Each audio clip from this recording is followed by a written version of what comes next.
রংপুর চিড়িয়াখানায় প্রবেশ করতে এখানে প্রবেশপত্র সংগ্রহ করতে হয় 25 টাকা দিয়ে।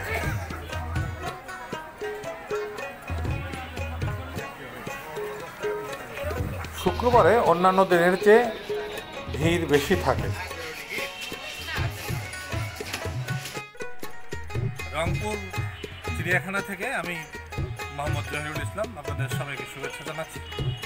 এটি মূলত ছোট্ট একটি চিড়িয়াখানা। তো আজকে এখানে ঘুরে বেড়াবো, নিজেও দেখবো, আপনাদেরকেও দেখাবো। তো চলুন শুরু করা যাক, দেখি কি আছে এই চিড়িয়াখানায়। আজকে আমি প্রবেশ করে মূল গেট দিয়ে প্রবেশ করার পরে ডান দিকে চলা শুরু করলাম, কারণ অধিকাংশ দর্শনার্থীরা ডান দিকে যাচ্ছিলেন। তবে সামনের দিকেও যাওয়া যায়, বাম দিকেও যাওয়া যায়, যে কোনো দিকে যাওয়া যায়, কোনো বাধা ধরা নিয়ম নেই। ডান দিকে একটু এগুলেই ময়না পাখি রাখা হয়েছে অভ্যর্থনার জন্য। এই যে ময়না পাখি, ময়না কথা বলতে পারে। তারপরে টিয়া পাখি, তারপরে আরও কিছু ঘুঘু রয়েছে। তো পাখিগুলি খুব সুন্দর। এরপরেই বাদরের খাঁচার সামনে পড়ে গেলাম একেবারে। বাচ্চারা খুব মজা নিচ্ছিল, আর বাদরগুলি নিজেদের খাওয়া দাওয়া নিয়ে ব্যস্ত সময় পার করছিল।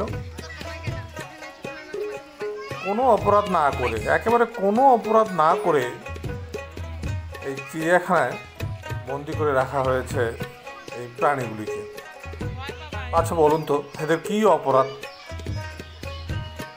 মানুষ অপরাধ করলে রাখা হয় জেলখানায়, আর প্রাণী বিনা অপরাধেই জীবন কাটায় এই চিড়িয়াখানায়। যদিও আমাদের দেখতে ভালো লাগে, আমরা যাই, তারপরেও কথাটা কবি বলেছেন, বন্যরা বনে সুন্দর ও শিশু মাতৃ করে। এটি আসলে সত্য।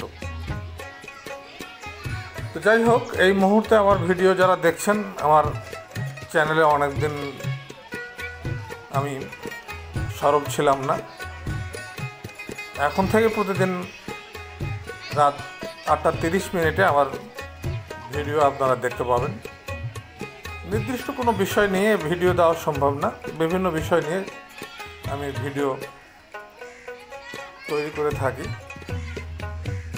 এই মুহূর্তে যারা ভিডিও দেখছেন, আপনাদের সবার কাছে আমি কৃতজ্ঞতা প্রকাশ করছি ভিডিও দেখবার জন্য। সঙ্গে থাকবেন, উৎসাহ দিবেন, সহযোগিতা করবেন। আপনাদের সহযোগিতা পেলে আগামীতে আরও নিত্য নতুন বিষয় নিয়ে অবশ্যই ভালো ভিডিও তৈরি করার প্রত্যাশা পোষণ করি।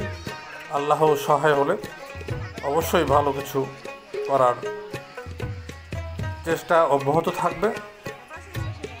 তো পরিশেষে শুধু এটুকুই বলবো, আপনাদের সহযোগিতা প্রয়োজন।